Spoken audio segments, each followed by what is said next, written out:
Ceci est une émission payée par l'heure de la bonne nouvelle.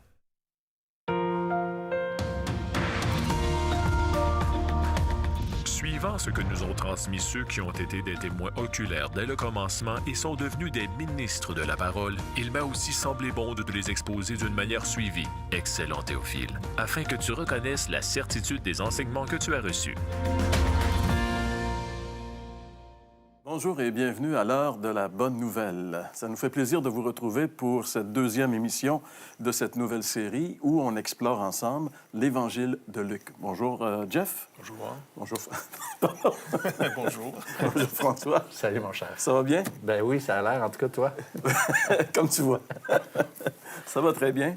On est toujours heureux de pouvoir parler de ce privilège que nous avons. Il faut le dire, c'est un privilège que d'avoir accès à un média comme la télévision pour parler de la personne de Jésus-Christ. C'est vraiment, surtout dans l'époque dans laquelle on vit, pouvoir le faire, c'est vraiment un privilège. On en est conscient et on veut le faire du mieux qu'on peut. C'est pour ça qu'on a choisi cette année l'Évangile selon Luc, un livre qui nous révèle la personne et l'œuvre de Jésus-Christ.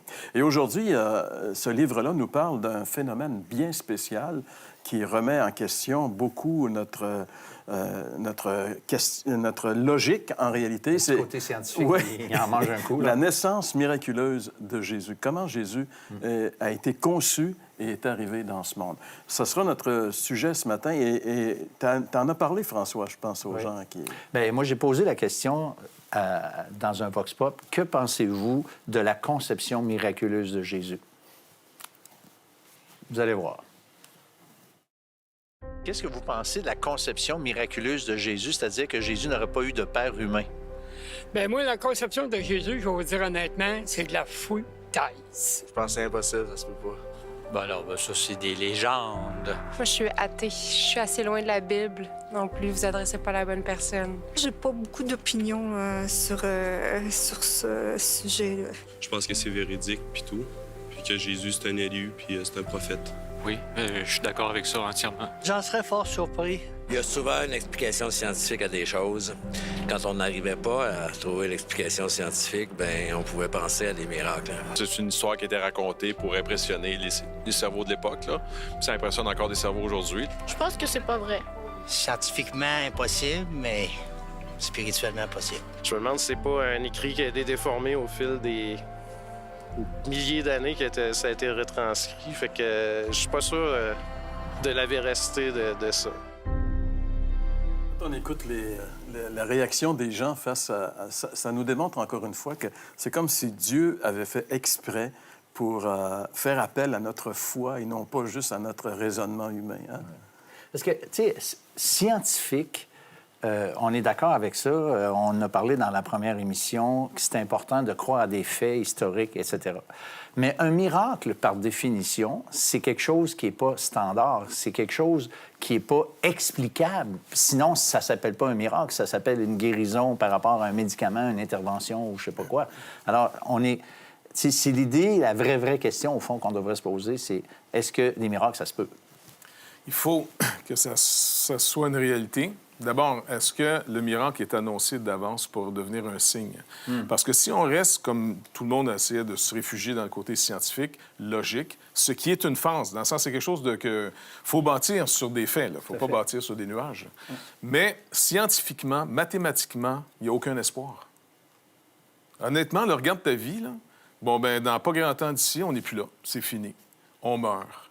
Il n'y a pas d'espoir dans la logique dans laquelle on vit aujourd'hui. Alors, c'est pour ça que Dieu, avant de faire un miracle, il a annoncé le miracle. Par exemple, au tout début du livre de la Bible, il est annoncé le miracle. De la femme sortirait une postérité qui écraserait la tête du serpent. Après ça, Ésaïe, Genèse, le premier livre de la Bible. Tiens. Et puis, après des centaines d'années, des milliers d'années, tu as un prophète qui arrive, Ésaïe, et lui aussi, il redit cette prophétie que la jeune fille va être enceinte. C'est un signe pour Israël. Donc, le Seigneur dit, je veux prendre le moqueur à sa propre moquerie. Parce que si tu ne veux pas écouter la personne de Dieu, si tu ne veux pas y faire confiance dans tout ce qu'il a dit d'avance, eh bien, inévitablement, Jésus va arriver comme, attends, t'as pas de peur, tout ce fait-là. C'est pour ça que même à son époque, des gens, à un moment donné, ont pogné Jésus à part puis se sont moqués de lui en disant, nous, on connaît notre Père. En voulant dire... Parce que c'est une prophétie, c'était connu que c'était pas Joseph. Maintenant... Mais, encore une fois, Dieu nous annonce les choses d'avance. Et Jésus, à la fin de tout son ministère, après tout ce qu'il a fait comme miracle, écoute, pendant 3 ans et demi, personne n'a jamais fait autant comme lui des choses qui sont totalement hors compréhension naturelle. Marie, elle sait très bien que si elle ne couche pas avec un homme, elle n'aura pas de... Tu sais, il faut arrêter de penser que ces gens-là, c'est des imbéciles profonds, là. Ouais. Tu sais, comme s'il n'y a rien qu'aujourd'hui qu'on comprend. Ben oui, tu viens d'arriver, Charles, c'est pour ça que tout le monde comprend à cette heure. Tu sais, on est vraiment des imbéciles d'aujourd'hui parce qu'on pense qu'avant, c'était tous des imbéciles. Ouais. Marie savait très bien que si elle ne couche pas avec un homme, elle n'aura pas d'enfant. Ben, c'est la première chose qu'elle a dit à Marie. On va le lire ensemble. Qu'elle a dit à l'ange, parce qu'on va le lire ensemble. Exactement. Puis en plus, l'ange, il vient sous forme humaine. Parce que c'était moi un gars arrivé avec une paire d'ailes dans le dos, tu dis, ah, vous n'êtes pas de la région, vous, hein?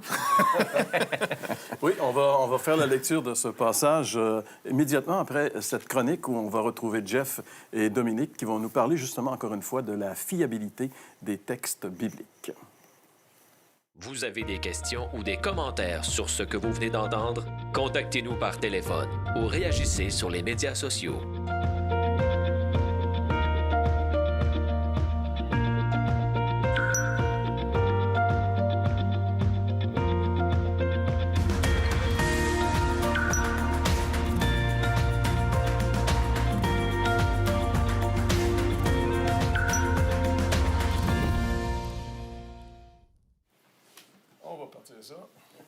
Bonjour, Dominique. Bonjour, Jeff. Dominique, encore une fois, je te représente, professeur à la Faculté de théologie évangélique de Montréal. Et pourquoi j'aime te présenter? Parce que beaucoup de gens, surtout avec le sujet d'aujourd'hui, beaucoup de gens se demandent, est-ce qu'on peut avoir des lieux, des institutions sûres qui vont nous donner des faits objectifs pour savoir est-ce que je crois un mythe ou je crois une réalité? Et c'est pour ça que je pense que c'est important aussi de dire aux gens qu'ils peuvent prendre des cours à l'université à laquelle on travaille tous les deux, hein, à la Faculté de théologie évangélique de Montréal, oui, ou dans d'autres institutions, tu sais, qui sont reconnues. Parce que la foi, comme on va le voir, c'est pas quelque chose qui est un mythe ou qu'on veut se faire à croire ou on embellit notre vie. On va avoir des certitudes. C'est vrai que le mot foi, aujourd'hui, quand on l'utilise, souvent, on parle de quelque chose qui est irrationnel, qui touche à la spiritualité, et puis on oppose la foi au rationnel, aux faits, à la science. Mais il faut savoir que dans la Bible, le mot foi n'est pas du tout utilisé comme ça. Le mot foi se rapproche beaucoup plus de ce qu'on appelle la confiance. Et puis on manifeste de la confiance à tous les jours dans la vie. Je fais confiance à mon médecin, à mon garagiste. Pourquoi? Parce qu'ils ne m'ont pas déçu jusqu'à maintenant. J'ai des éléments qui me donnent envie de leur faire confiance. Et avec les évangiles, c'est la même chose. La question, c'est: est-ce que les évangiles méritent ma confiance? Est-ce qu'il y a suffisamment de signes d'authenticité pour que je puisse accorder toute ma confiance, toute ma foi à ce qui est dit dans ces textes? Peut-être ta spécialité, entre autres, c'est le Nouveau Testament. Tu as fait ton doctorat là-dessus. Mais le Nouveau Testament n'est pas sans l'Ancien Testament, donc toutes les fameuses prophéties. Parce que quand Jésus arrive et qu'il manifeste tant de miracles, c'était pas nécessairement dans un premier but de séduire ou de tromper, ou comme les magiciens peuvent faire aujourd'hui. Donc, il y avait un but à ces miracles par rapport à ces fameuses prophéties. Peux-tu élaborer un petit peu là-dessus? Et c'est pour ça que les miracles sont appelés des signes dans le Nouveau Testament. Ce sont des signes de l'œuvre de restauration de Dieu. Donc, ce n'est pas tout simplement de faire quelque chose de spectaculaire, mais c'est de réparer un monde déchu. Et donc, quand Jésus guérit une personne, il montre à quoi ressemblera le nouveau monde, la création renouvelée par l'action de Jésus. Donc, dans tous ces miracles ou ces signes, comme tu dis, il y a toujours un message derrière ça, plus que simplement d'avoir amené les gens à être impressionnés. Donc, il y a un message à chaque miracle. Comme tu dis, la guérison d'une personne, c'est de montrer que l'espérance de croire en lui va nous donner finalement d'être toujours en santé. Pas nécessairement dans cette vie. Parce que dans cette vie, si Jésus a guéri, par exemple, ou même il a ressuscité des morts pour prouver qu'il était la vie. Mais, par exemple, la petite fille de 12 ans qui était ressuscitée, ou encore une fois Lazare, bien, ils sont morts une deuxième fois. Mais là, ils devaient être moins nerveux, ils ont de la pratique un peu, tu sais. Mais c'était pas pour régler le problème immédiat, mais pour que tournez-vous de toutes vos fausses espérances qui ne pourront pas vous sauver. Même la logique nous dit une chose. S'il n'y a pas une intervention qui vient d'ailleurs, on est pris dans un circuit, finalement, qui est sans espoir. On peut dire qu'un miracle, un signe, c'est un panneau indicateur qui nous apprend quelque chose de vrai à propos de Jésus et à propos de Dieu. Et donc, dans le contexte ici de Luc, il va y avoir plusieurs miracles. Aujourd'hui, justement, on va parler d'un des miracles les plus... qui est dur à croire, là, mais une jeune femme va devenir enceinte. C'est ce qu'on appelle la Vierge va enfanter justement Jésus. Donc, est-ce que tu crois que les Écritures l'ont déjà annoncé, ça? Oui, absolument. On a un texte de l'Ancien Testament qui annonçait qu'une jeune fille allait enfanter de cette manière. Et donc, c'est cette prophétie, d'après les évangélistes, les auteurs des évangiles, qui s'est accomplie au moment de la naissance de Jésus. Est-ce qu'on donne une description du type d'enfant qu'elle va avoir? Parce que s'il n'est pas normalement arrivé, c'est qui? Alors, c'est sûr que ça s'inscrit dans un ensemble de textes prophétiques qui annoncent la venue du Messie. Donc, c'est quelqu'un qui va inaugurer le royaume de Dieu. Et c'est vrai qu'on attendait un grand renouvellement d'une situation désespérée qu'on connaissait à l'époque de l'Ancien Testament. Et c'est le Messie qui allait inaugurer cette nouvelle réalité du royaume de Dieu. Maintenant, on pensait que ce royaume allait se manifester seulement à la fin de l'histoire humaine. Et ce qu'il y a de particulier avec Jésus, c'est que lui dit, le royaume, c'est maintenant, je vais déjà l'inaugurer par ma vie, par mon ministère, par ma mort et par ma résurrection. Mais pour les gens, ça a dû changer complètement ou bouleverser leur conception de la venue d'un Messie et d'un royaume, parce qu'ils sont restés persécutés après. Ils ont dû être troublés, se demander, bien, écoute, il est où le royaume? Exact, parce que les gens, la conception qu'ils avaient au premier siècle du Messie et du royaume, c'était premièrement un libérateur politique qui allait les délivrer de l'oppresseur qui était l'Empire romain. Et donc, ce n'est pas tout à fait ce que Jésus a fait. Et en plus, l'idée que le Messie puisse être crucifié, c'était quelque chose de tout à fait inconcevable pour les Juifs de l'époque. Donc, quand Jésus a été crucifié, même ses disciples ont perdu foi en lui et ils se sont dit, bien, finalement, ce n'était pas vraiment lui le Messie. Jusqu'à ce qu'il y ait eu ce fameux phénomène, 3 jours plus tard, selon les Écritures, il est ressuscité des morts. Exact. Dominique, merci. Tu nous as amené un ouvrage que tu conseillerais à des gens qui veulent faire une recherche, hein? Oui. C'est dans la fameuse collection des livres pour les nuls. Ça pas dire que c'est... Oui, c'est ça, c'est pour toi et moi. Mais donc, c'est une collection très utile pour de la vulgarisation sur toutes sortes de sujets. Et le livre sur Jésus est vraiment excellent. Je connais l'un des auteurs, Mathieu Richel, qui est un historien, un spécialiste de l'archéologie en lien avec la Bible et aussi de l'épigraphie, donc l'étude des inscriptions anciennes. Il enseigne à l'École pratique des hautes études à Paris, à la Sorbonne. Mais c'est écrit de manière très accessible, même avec beaucoup d'humour. Donc, c'est vraiment un livre super que je recommande. Merci beaucoup, Dominique. Je t'en prie. L'heure de la bonne nouvelle, en collaboration avec le Messager chrétien, vous offre gratuitement le recueil de méditation quotidienne La Bonne Semence. Pour en recevoir un exemplaire, écrivez-nous à l'heure de la bonne nouvelle, casier postal 25015, Trois-Rivières, Québec, G8Y0B5. Vous pouvez également nous joindre à info@hbn.ca ou par téléphone 1-866-509-1319. Et voilà, on est de retour et on va lire notre texte de l'Évangile selon Luc. Justement, on a parlé de la naissance miraculeuse de Jésus. Il en est question dans l'Évangile de Luc au chapitre 1er. J'aimerais vous lire cette section qui va ici, ça s'en vient, des versets 26 jusqu'à 38. Au 6e mois, l'ange Gabriel fut envoyé par Dieu dans une ville de Galilée appelée Nazareth, auprès d'une vierge fiancée à un homme de la maison de David nommé Joseph. Le nom de la vierge était Marie. L'ange entra chez elle et dit, « Je te salue, toi à qui une grâce a été faite, le Seigneur est avec toi. » Troublée par cette parole, Marie se demandait ce que pouvait bien signifier une telle salutation. L'ange lui dit, « Ne crains point, Marie, car tu as trouvé grâce devant Dieu. Et voici, tu deviendras enceinte, et tu enfanteras un fils, et tu lui donneras le nom de Jésus. Il sera grand et sera appelé Fils du Très-Haut, et le Seigneur Dieu lui donnera le trône de David, son père. Il régnera sur la maison de Jacob éternellement, et son règne n'aura point de fin. » Marie dit à l'ange, « Comment cela se fera-t-il, puisque je ne connais point d'homme? » L'ange lui répondit, « Le Saint-Esprit viendra sur toi, et la puissance du Très-Haut te couvrira de son ombre. C'est pourquoi le Saint-Enfant qui naîtra de toi sera appelé Fils de Dieu. Voici, Élisabeth, ta parente, a conçu elle aussi un fils en sa vieillesse, et celle qui était appelée stérile est maintenant dans son 6e mois, car rien n'est impossible à Dieu. Marie dit, je suis la servante du Seigneur, qu'il me soit fait selon ta parole. Et l'ange la quitta. Alors, on vient de lire ici un texte qui nous rappelle un événement qui est quand même très unique dans l'histoire de l'humanité. Une jeune fille qui s'appelle Marie, qui va devenir enceinte parce que c'est le Saint-Esprit qui va venir sur elle. Et on sait que le Saint-Esprit, c'est une partie de la Trinité, une personne de la Trinité. Dieu, il est unique, mais il y a en 3 personnes, le Père, le Fils, le Saint-Esprit. Donc, en réalité, c'est la raison pour laquelle il est dit ici, la raison pour laquelle cet enfant sera appelé Fils de Dieu, c'est parce que, justement, il a été conçu par le Saint-Esprit, qui est Dieu. Exactement, oui.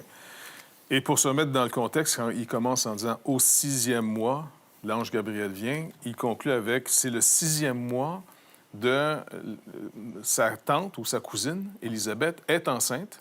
Elle est enceinte du fameux Jean-Baptiste, qui est celui qui est annoncé aussi par les Écritures pour présenter ce Jésus plus tard.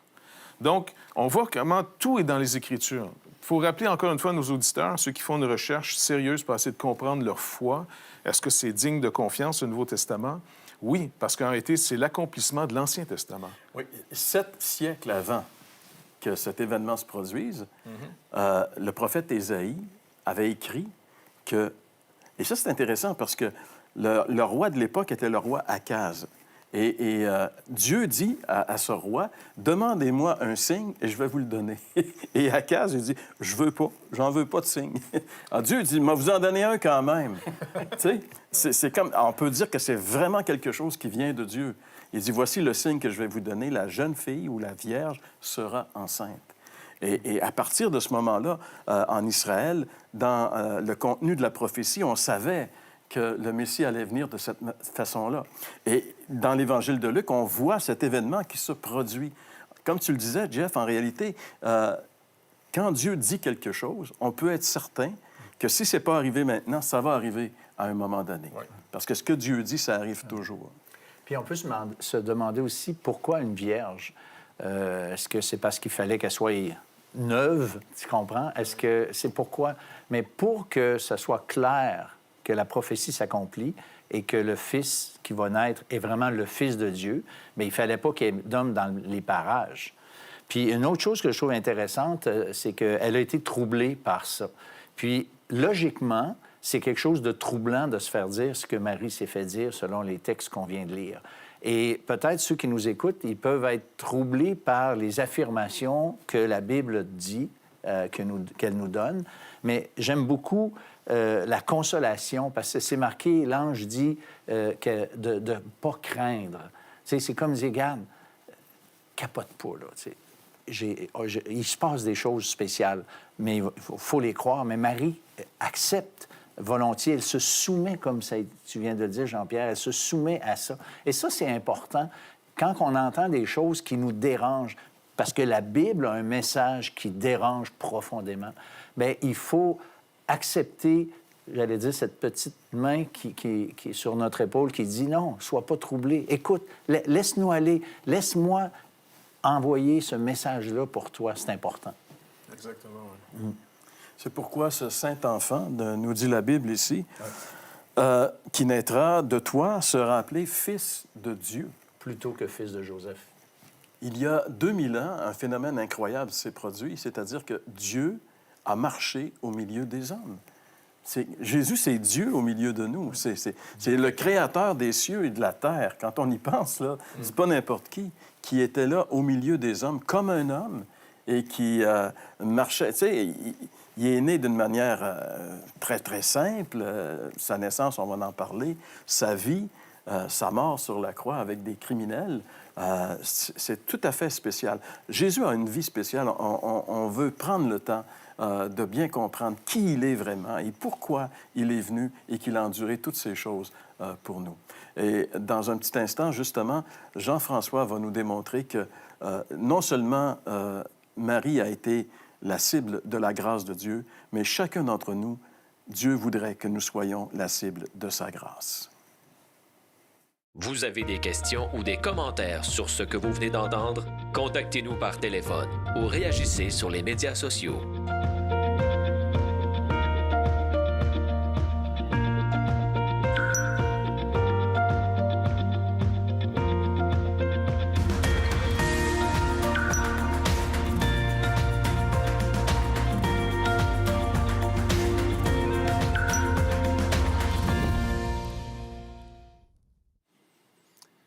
C'est une naissance assez spéciale. Effectivement, souvent, on entend parler, puis les gens sont un petit peu douteux là-dessus. On l'a vu avec le Vox Pop. Les gens sont comme, voyons donc, si on peut croire à ça. Mais d'abord, il y a quelque chose d'extrêmement important qu'on doit comprendre par rapport à la nécessité de la naissance virginale. La Bible nous enseigne qu'on est tous affectés par le péché. Et ça à cause, entre autres, du péché des premiers humains qui ont péché et qui ont été séparés de Dieu. Donc, spirituellement, on peut avoir un corps qui est vivant, mais spirituellement, la Bible nous enseigne qu'on est mort, séparé de Dieu. C'est une mort spirituelle. Maintenant, de père en fils, de génération en génération, cette mort spirituelle se transmet. Jésus doit naître. C'est Dieu lui-même qui doit prendre forme dans un corps d'humain. Et s'il prend forme dans un corps d'humain d'une femme qui a eu des relations sexuelles avec un homme, eh bien, la transmission du péché va se faire. Et pour qu'il soit lui-même sans péché, il fallait absolument qu'il y ait une naissance virginale. Donc, d'un point de vue théologique, c'est nécessaire. Il doit absolument y avoir Dieu qui vient et qui dépose lui-même à l'intérieur de Marie l'enfant qui va être Dieu incarné. Donc, c'est une nécessité. Ensuite, son identité est extrêmement importante. On l'a vu, le prophète Ésaïe l'avait annoncé. Il avait dit, la jeune fille ou la Vierge va devenir enceinte et elle va donner naissance à un fils et elle va l'appeler Emmanuel. Et les noms en hébreu veulent toujours dire quelque chose. Emmanuel veut dire Dieu parmi nous. Donc, déjà dès le début, ils savaient, les Juifs attendaient Dieu parmi eux qui était pour marcher. Ensuite, qu'est-ce que l'ange dit à Marie? Il va lui dire, ton fils qui va naître de toi, il va s'appeler Jésus. Jésus veut aussi dire quelque chose. Ça veut dire l'Éternel ou Dieu sauve. Donc, cet enfant-là a une identité vraiment spéciale. C'est Dieu parmi nous qui est venu pour sauver. Et ça, c'est, dès le début, l'identité très claire, très nette de ce sauveur-là. Il n'est pas juste un homme qui a fait quelque chose de bien, puis par ses accomplissements, on arrive à l'élever. Non, depuis le début, il y avait une identité très claire. Il était Dieu qui venait prendre la forme humaine, qui venait mourir à la place des pécheurs, dont nous sommes tous, et puis ensuite prendre sur lui la colère de Dieu. Maintenant, c'est ce Dieu parmi nous, venu pour nous sauver, qui nous appelle. On peut penser qu'il est venu appeler l'humanité ou qu'il est venu mourir pour l'humanité, mais en réalité, souvent on y pense de façon large. Non, c'est très spécifique. C'est pas pour l'ensemble de l'humanité qui est venu mourir, c'est pour vous. C'est pas pour l'ensemble de l'humanité qui est ressuscité des morts et là, ça s'affecte à tout le monde. Non, ça s'adresse à vous. Et chacun doit répondre personnellement. Aujourd'hui, c'est à ça qu'on vous appelle. Il a fallu que je réponde. Un jour dans ma vie, je me suis rendu compte que j'étais un croyant culturel. Je croyais en Jésus, je veux dire, ça, je l'avais acquis, c'était correct. Mais un jour, j'ai eu cette rencontre-là personnelle avec Jésus, où j'ai dû prendre une position personnelle et réaliser qu'il est mort pour moi. Et puis, quand je lui ai donné ma vie, ça a complètement transformé ma vie. Aujourd'hui, donc, c'est vous qui l'appelle. Au moment où vous entendez ma voix, c'est Jésus lui-même qui vous appelle. Vous devez répondre. Je ne peux pas le faire pour vous. Ouvrez votre bouche aujourd'hui, ouvrez votre cœur et dites à ce Jésus, Dieu parmi nous, venu pour nous sauver, prends ma vie, pardonne mes péchés. Vous avez des questions ou des commentaires sur ce que vous venez d'entendre? Contactez-nous par téléphone ou réagissez sur les médias sociaux.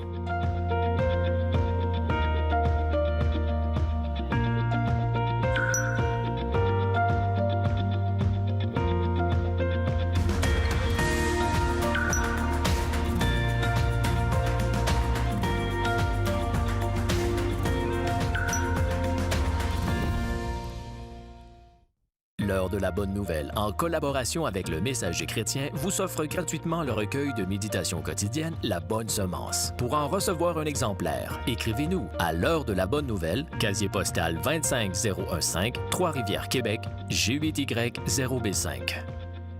Vous pouvez également nous joindre à info@hbn.ca ou par téléphone 1-866-509-1319. Une conception tout à fait unique, une naissance unique. En fait, Jésus est un être unique dans l'histoire de l'humanité. Il était 100% homme, mais aussi en même temps 100% Dieu. C'est pour ça qu'il a pu faire, on a fait éloge, tu as parlé des miracles de Jésus. C'est pas un homme qui pouvait faire ce qu'il a fait. Par exemple, quand il y a la tempête sur le lac et qu'il fait juste parler au vent et à la mer et tout devient calme, et même les apôtres se sont demandé qui est-il, cet homme-là. T'sais. Les gens se posaient cette question face à Jésus. Quand ils sont allés pour l'arrêter, ils sont revenus bredouilles et les pharisiens ont dit « Pourquoi vous ne l'avez pas emmené? Jamais homme n'a parlé comme cet homme. » Tout ce qu'il a fait, ce qu'il a dit, a vraiment épaté les gens parce qu'il était unique. Il y a une chose importante, dans le fait que Jésus est Dieu fait homme, c'est que s'il avait été un homme, mettons un homme parfait simplement, bien, il aurait pu mourir peut-être pour toi ou peut-être pour Jeff ou peut-être pour vous qui nous écoutez ou que pour moi, parce qu'un homme pouvait donner sa vie, aurait pu donner sa vie à un homme parfait en échange d'un autre. Mais Jésus étant Dieu, il avait cette capacité, cette valeur morale tel qu'il pouvait prendre les péchés du monde entier.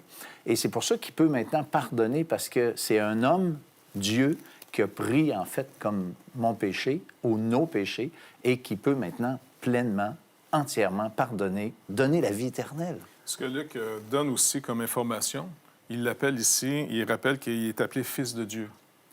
Quand il va parler de la généalogie de Jésus, il va la faire remonter, différemment de Matthieu, jusqu'à Adam.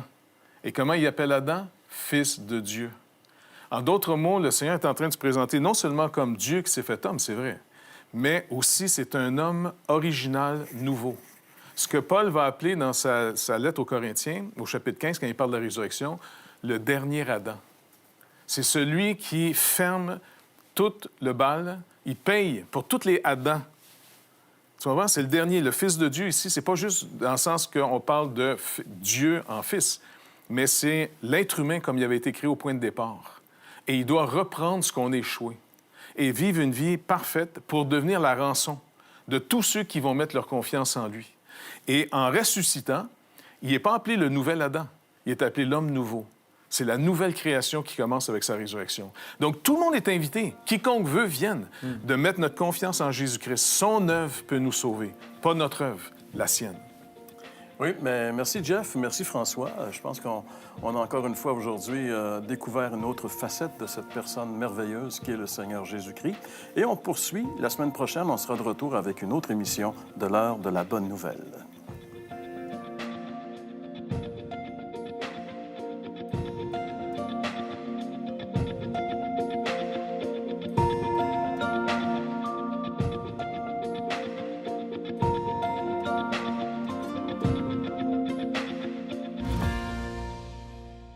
Ceci était une émission payée par l'heure de la bonne nouvelle.